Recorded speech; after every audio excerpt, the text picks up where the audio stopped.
সকলকে স্বাগত। আমি প্রগতি শুরু করছি আজকের সংবাদ। ঝাড়গ্রামে ফের হাতির হামলায় আরো একজনের মৃত্যু, মৃতদেহ আটকে গ্রামবাসীদের বিক্ষোভ। হাতির হামলায় আরো একজনের মৃত্যু, মৃতদেহ আটকে গ্রামবাসীদের বিক্ষোভ। মঙ্গলবার সকালে ঝাড়গ্রাম ব্লকের আধারেশ্বর গ্রামে হাতির হামলায় খগেন পাতর নামে ৪৫ বছর বয়সী এক ব্যক্তির মৃত্যুর ঘটনা ঘটে। অল্পের জন্য হাতির হামলার হাত থেকে প্রাণে বেঁচে যায় ওই এলাকার আরো ৪ জন, যার ফলে এলাকা জুড়ে হাতির হামলার আতঙ্ক ছড়িয়ে পড়ে। হাতির হামলায় ওই ব্যক্তির মৃত্যুর খবর পেয়ে ঘটনাস্থলে যায় ঝাড়গ্রাম থানার পুলিশ ও বন দপ্তরের কর্মীরা। ঝাড়গ্রাম থানার পুলিশ মৃতদেহ উদ্ধার করতে গেলে গ্রামবাসীরা মৃতদেহ আটকে পুলিশ ও বন দপ্তরকে ঘিরে বিক্ষোভ দেখায়। গ্রামবাসীদের দাবি, ঘটনাস্থলে বন দপ্তরের মন্ত্রী না আসা পর্যন্ত তারা মৃতদেহ তুলতে দেবে না। উল্লেখ করা যায় যে মাত্র ৬ দিনের মাথায় ঝাড়গ্রামে হাতির হামলায় ৩ জনের মৃত্যু হয়েছে। সেই সঙ্গে অন্তঃসত্ত্বা একটি মহিলা হাতির মৃত্যুর ঘটনা ঘটেছে, যার ফলে বন দপ্তরের উপর ক্ষুব্ধ এলাকার বাসিন্দারা। উল্লেখ করা যায় যে গত ১৫ই আগস্ট স্বাধীনতা দিবসে ঝাড়গ্রাম শহরের সত্যবান পল্লী এলাকায় হাতির হামলায় একজনের মৃত্যু হয়। ওই দিন ঝাড়গ্রাম শহরের রাজ কলেজ সংলগ্ন এলাকায় ৫টি হাতি ঢুকে পড়ে। সেই হাতির লোহার রড সেই হাতির দলকে সরানোর জন্য হুলা টিমের সদস্যের আনে বন দপ্তর।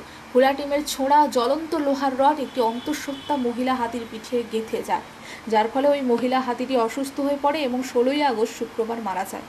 ১৭ই আগস্ট শনিবার ঝাড়গ্রাম ব্লকের পশ্র গ্রামের বাসিন্দা চাঁদু খিলাড়ি নামে এক ব্যক্তি হাতির হামলায় মারা যায়, যার ফলে ঝাড়গ্রাম জেলা জুড়ে হাতির হামলায় প্রাণহানির ঘটনা, হাতির মৃত্যুর ঘটনাকে কেন্দ্র করে বন দপ্তরের উপর মানুষের ক্ষোভ ক্রমশ বাড়তে থাকে। ওই ঘটনার রেশ কাটতে না কাটতে এদিন সকালে ঝাড়গ্রাম ব্লকের আধারেশ্বর গ্রামে খগেন পাতর নামে একজন হাতির হামলায় মারা যায় এবং ৪ জন অল্পের জন্য হাতির হামলার হাত থেকে প্রাণে বেঁচে যায়, যার ফলে গ্রামবাসীরা মৃতদেহ আটকে রেখে বিক্ষোভ শুরু করেছে।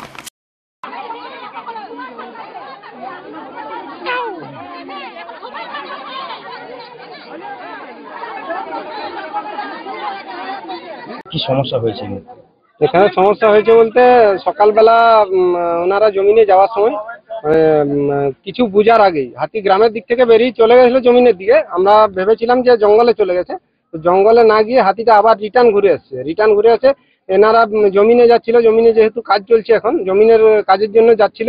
ওর স্ত্রীর সাথে দুজনেই যাচ্ছিল, ওর স্ত্রী পিছনে ছিল এবং ও আগে ছিল। তো ও কিছু বুঝতে মানে পারার আগেই হাতি ওর সামনে চলে এসে ওকে ধরে ফেলেছে।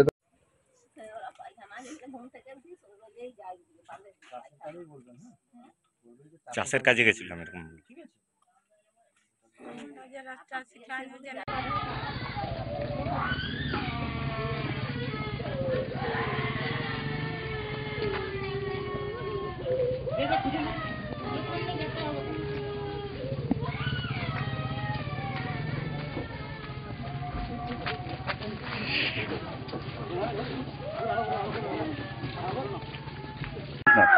কাজল পাথর। যিনি মারা গেছেন কে হন আপনার? আমার স্বামী। কি নাম ওনার? খগেন। কিভাবে ঘটলো? জমিনে কাছে আপনারা দুজনে? তারপরে হাতি এসছে বলে জানেনি, মানে মোঙ্গামুড়ি হয়ে গেল, এলাকার ভিতরে দেখা যায়নি। আচ্ছা, আর আমি একটু ধরেছিল। এখন কি অবস্থা? এখন মারা গেছে। এখনো তো মৃতদেহ তো না থাকবে। আপনারা কি চাইছেন? ফের পথ দুর্ঘটনায় মৃত্যু হলো এক ব্যক্তি। জানা গেছে রামনগর থেকে এগরা আসার সময় যাত্রী বোঝাই একটি ট্রেকার নিয়ন্ত্রণ হারিয়ে রাশন স্কুল বাজার উল্টে যায়। আর সেই ট্রেকারে ১২ জন যাত্রী ছিলেন। তাদেরকে উদ্ধার করে এগরা সুপার স্পেশালিটি হাসপাতালে নিয়ে এলে চিকিৎসকরা ট্রেকার চালককে মৃত বলে ঘোষণা করেন। ২৪ ঘন্টা কাটতে না কাটতে ফের দুর্ঘটনা ঘটল এগরা থানা এলাকায়। ফের এগরায় পথ দুর্ঘটনায় মৃত্যু এক ব্যক্তির। ঘটনাটি ঘটেছে মঙ্গলবার সকাল 10:30 নাগাদ পূর্ব মেদিনীপুর জেলার এগরা ১ ব্লকের ছত্রি অঞ্চলের অন্তর্গত রাশন স্কুল বাজার সংলগ্ন এলাকায়। স্থানীয় সূত্রে জানা গেছে, রামনগরের দিক থেকে আসা একটি ট্রেকার যান্ত্রিক গোলযোগের কারণে নিয়ন্ত্রণ হারিয়ে উল্টে যায়। গাড়ির ড্রাইভার সহ 10 থেকে 12 জন গুরুতর আহত হয়। স্থানীয় বাসিন্দারা দেখতে পেয়ে তাদেরকে উদ্ধার করে আশঙ্কাজনক অবস্থায় এগরা সুপার হাসপাতালে নিয়ে যায়। হাসপাতালে নিয়ে গেলেই ওই গাড়ির চালককে মৃত বলে ঘোষণা করে চিকিৎসক। মাত্র ২৪ ঘন্টা আগেই এগরার আলমগিরিতে পথ দুর্ঘটনায় এক শিশুর মৃত্যু হয়েছিল। সেই ঘটনাকে কেন্দ্র করে গতকাল বিকেলে পুলিশ এবং জনতার মধ্যে খণ্ডযুদ্ধ লেগে যায়। তারা একদিন কাটতে না কাটতেই ফের আবার পথ দুর্ঘটনায় মৃত্যু হয়। এই ঘটনায় এলাকায় উত্তেজনা ও চাঞ্চল্য ছড়িয়েছে। ঘটনার খবর পেয়ে এগরা থানার পুলিশ ঘটনাস্থলে এসে পরিস্থিতি নিয়ন্ত্রণ করে। আরজিকর হাসপাতালে কর্মরত মহিলা চিকিৎসককে নৃশংসভাবে হত্যা ও পূর্ব বর্ধমানের আদিবাসী মহিলার উপর নির্যাতন, তারই প্রতিবাদ জানিয়ে মঙ্গলবার পথে নামল সারা ভারত আদিবাসী জাকাত মাঝি পরগনা মহল। আরজিকর হাসপাতালে কর্মরত মহিলা চিকিৎসককে নৃশংস হত্যা ও পূর্ব বর্ধমানের আদিবাসী মহিলার উপর নির্যাতন, তারই প্রতিবাদ জানিয়ে মঙ্গলবার পথে নামল সারা ভারত আদিবাসী জাকাত মাঝি পরগনা মহল। মঙ্গলবার সকাল থেকে রাজ্য জুড়ে সুবিচারের দাবিতে পথে নেমেছে আদিবাসী সংগঠন। সেই মতো পশ্চিম মেদিনীপুর জেলার কেশারীতেও রাজ্য সড়ক অবরোধ করে বিক্ষোভ চালালো সংগঠনের পক্ষ থেকে। দাবি আরজিকর ও পূর্ব বর্ধমানে আদিবাসী মহিলার উপর নির্যাতন, অবিলম্বে দোষীদের শাস্তি ও রাজ্যে নারী নিরাপত্তা দাবি তোলা হয় এদিনের বিক্ষোভ থেকে। আদিবাসী সংগঠনের আন্দোলন জেলায় ব্যাহত যান চলাচল, বাস থেকে প্রাইভেট গাড়ি, ভোগান্তিতে সাধারণ মানুষ। সকাল থেকে কেশারী বাস স্ট্যান্ডে রাজ্য সড়ক অবরোধ করে বিক্ষোভ চলছে সংগঠনের।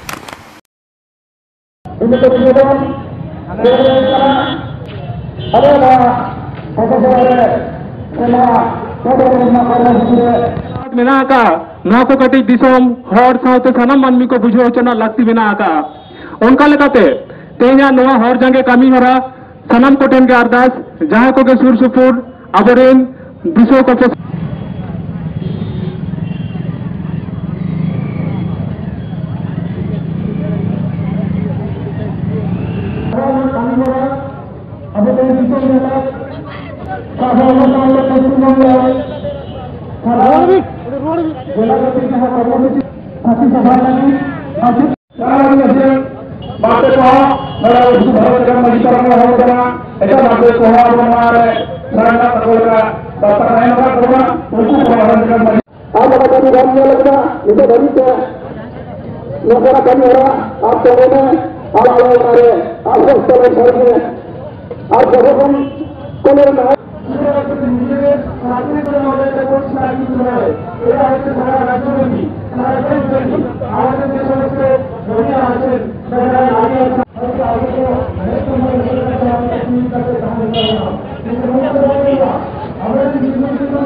ভারত জাকাত মাঝি পরগনা মহল লড়ছে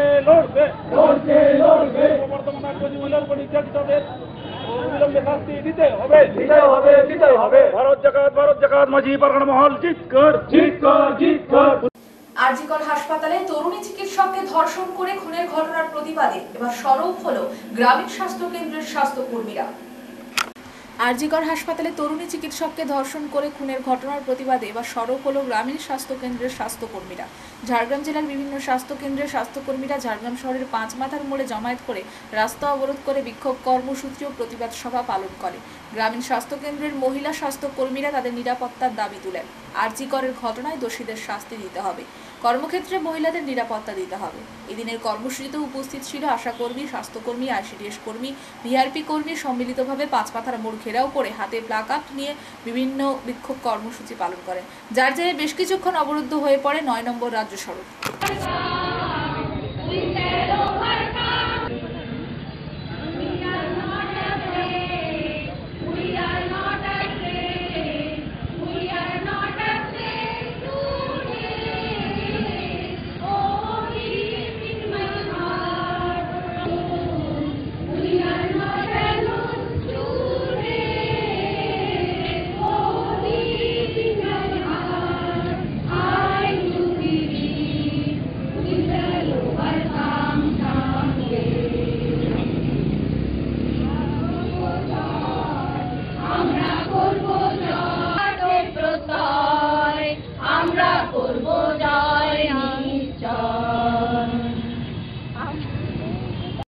সাকরাইল ব্লকের বীরভাষা ও বালিভাষা এলাকায় হস্তি শাবকের মৃত্যুর আত্মার শান্তি কামনা করে হাতি মেলার আয়োজন করা হয়।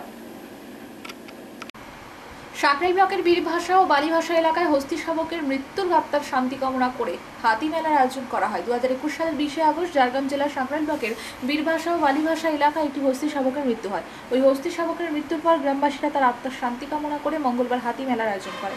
ওই এলাকায় কংক্রিটের হাতির মূর্তি প্রতিষ্ঠা করা হয়, তারপর পূজা অর্চনা করা হয়। সেই সঙ্গে হাতি মেলার আয়োজন করেছে গ্রামবাসীরা। হাতি মেলায় ঝুমুর গান সহ বিভিন্ন অনুষ্ঠানের আয়োজন করেছে ওই দুটি গ্রামের বাসিন্দারা। তাই একদিনের হাতি মেলায় সামিল হয়েছেন ওই এলাকার বাসিন্দারা।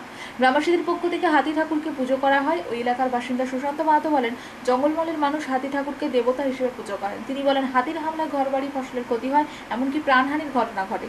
তা সত্ত্বেও জঙ্গলমহলের মানুষ হাতি ঠাকুরকে দেবতা হিসেবে পুজো করেন। তাই সেই হস্তি শাবকের আত্মার শান্তি কামনা করে এই হাতি মেলার আয়োজন করা হয়েছে। এবার তৃতীয় বছরে এই মেলায় ঝুমুর গান সহ বিভিন্ন অনুষ্ঠানের আয়োজন করা হয়েছে। খড়গপুর বন বিভাগের পক্ষ থেকে 2 দিন ধরে ফুটবল টুর্নামেন্টের আয়োজন করা হয়েছিল, গতকাল শেষ হয়েছে।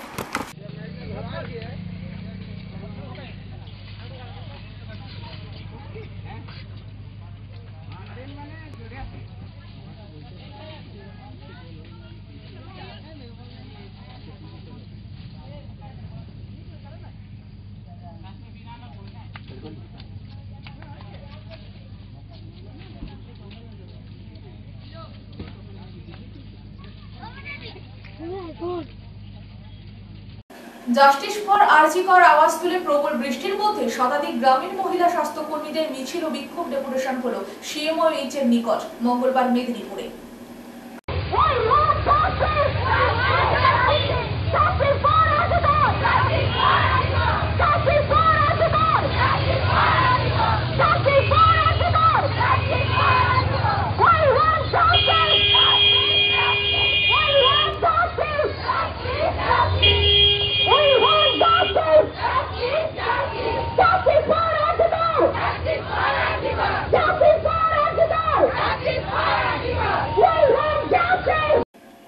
আরজিকর কাণ্ডে দোষীদের ফাঁসির দাবিতে সোমবার সন্ধ্যায় মেদিনীপুর শহরে মোমবাতি মিছিলে হাঁটলেন কয়েক হাজার পুরুষ মহিলারা ছিলেন পুরোভাগে। নেতৃত্ব দেন মেদিনীপুরের সাংসদ জুন মালিয়া। তিনি জানান, এই নারকীয় ঘটনায় দোষীদের ফাঁসির দাবিতে প্রথম দিন থেকে দাবি চালিয়ে আসছেন মুখ্যমন্ত্রী। এর পাশাপাশি যারা তৃণমূলের সাংসদ তারাও বিষয়টা সংসদে তুলবেন, কঠোর আইন আনার দাবি জানাবেন। মা বোনেদের উপর এই অত্যাচার বন্ধ করতে হবে।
বিচার বিচার বিচার চাই, কর্মক্ষেত্রে আমরা কারা সুরক্ষিত নেই, বিচার বিচার বিচার চাই।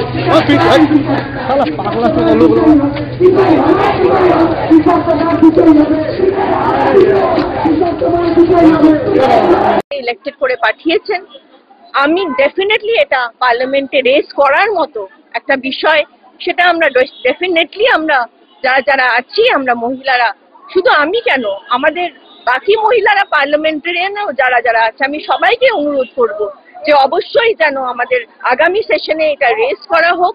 কারণ আমার মনে হয় যে শুধু প্রোটেস্ট করে যাব তাতে কিন্তু এই লড়াই আমরা জিততে পারবো না। আইনটাকে শক্ত করতে হবে, আইনকে আরো স্ট্রিনজেন্ট হতে হবে এবং নতুন করে আইন আনতে হবে যেখানে এমন কিছু পানিশমেন্ট হবে যেটা কিন্তু আমাদের, যেটা আমি আগেও বললাম যে 10 বার ভাববে। এবং আমাদের ইনফ্রাস্ট্রাকচার, মহিলা সুরক্ষার জন্য যে ইনফ্রাস্ট্রাকচার সেটাও আরো উন্নত করতে হবে। আপনারা দেখেছেন যে গতকাল আমাদের পশ্চিমবঙ্গ সরকার মাননীয় মুখ্যমন্ত্রী অনেকগুলো চেঞ্জেস এনেছে। উনি বলেছেন যে কি কি সেটা আমি আর বিস্তারিতভাবে বলবো না, আপনারা সকলেই জানেন। হ্যাঁ, আমরা সবাই কিন্তু রাতে কাজ করতে বেরোই। আমি যেমন একজন অভিনেত্রী, আমাকেও অনেক রাত অবধি শুটিং করে ফিরতে হয়, কিন্তু কখনো আমাকে এই ধরনের ইনসিডেন্ট ফেস করতে হয়নি। আমার সত্যি খারাপ লাগছে যে আমাদের কলকাতার শহরে এরকম একটা ঘটনা ঘটেছে। এটা সত্যি মর্মান্তিক এবং আমরা লজ্জিত তার জন্য।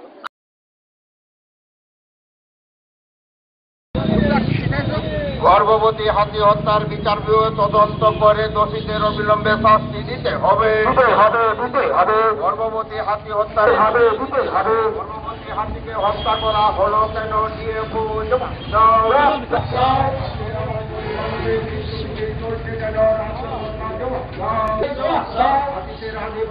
ধ্বংস করে হাতিকে পরিচয় বানানো হলো কেন কেন্দ্র সরকার জবাব দাও অধিপতিদের স্বার্থে দলময় ময়ূরকে ধ্বংস করলে কেন কেন্দ্র সরকার জবাব দাও। রাতের অন্ধকারে গ্রামের মনসা মন্দিরে ভাঙচুর দুষ্কৃতীদের। ঘটনাটি ঘটেছে পশ্চিম মেদিনীপুর জেলার চন্দ্রকোনা 1 নম্বর ব্লকের পরমন্তপুর গ্রামে। রাতের অন্ধকারে গ্রামের মনসা মন্দিরে ভাঙচুর দুষ্কৃতীদের। ঘটনাটি ঘটেছে পশ্চিম মেদিনীপুর জেলার চন্দ্রকোনা 1 নম্বর ব্লকের পরমন্তপুর গ্রামে। স্থানীয় সূত্রে জানা যায় আনুমানিক প্রায় 2:30 থেকে 3টের সময় ওই এলাকায় দাঁড়িয়ে থাকা একটি প্রাইভেট গাড়ির দরজা ভেঙে গাড়ি নিয়ে প্রথমে একটি সরকারি টিউবওয়েল ভাঙে, পরে আরও একটি অন্য প্রাইভেট কারে ধাক্কা মেরে মনসা মন্দির ভাঙার চেষ্টা করে। মনসা মন্দিরটির দেওয়াল এবং ছোট দরজা ভেঙে যায়। গাড়িটি রেখেই চম্পট দেয় দুষ্কৃতীরা। সকাল হলেই এলাকার মানুষজন দেখেন রাস্তার উপরে একটি প্রাইভেট গাড়ি দাঁড় করানো হয়েছে এবং ভাঙা অবস্থায় রয়েছে মনসা মন্দিরের বেশ কিছুটা অংশ। জনবহুল এলাকার যাতায়াতের রাস্তার উপরে গাড়িটি দাঁড় থাকায় অসুবিধায় পড়তে হচ্ছিল সাধারণ মানুষকে। তড়িঘড়ি গ্রামের লোকজন গাড়িটিকে অন্যত্র সরিয়ে নিয়ে যায়। জনবহুল এলাকায় এই ধরনের ঘটনা কি করে এলাকায় রীতিমতো চাঞ্চল্য সৃষ্টি হয়েছে, কে বা কারা এই ঘটনা ঘটিয়েছে তা এখনো পর্যন্ত পরিষ্কার নয়। তবে প্রশাসনের দ্বারস্থ হচ্ছেন গ্রামবাসীরা বলে জানিয়েছেন।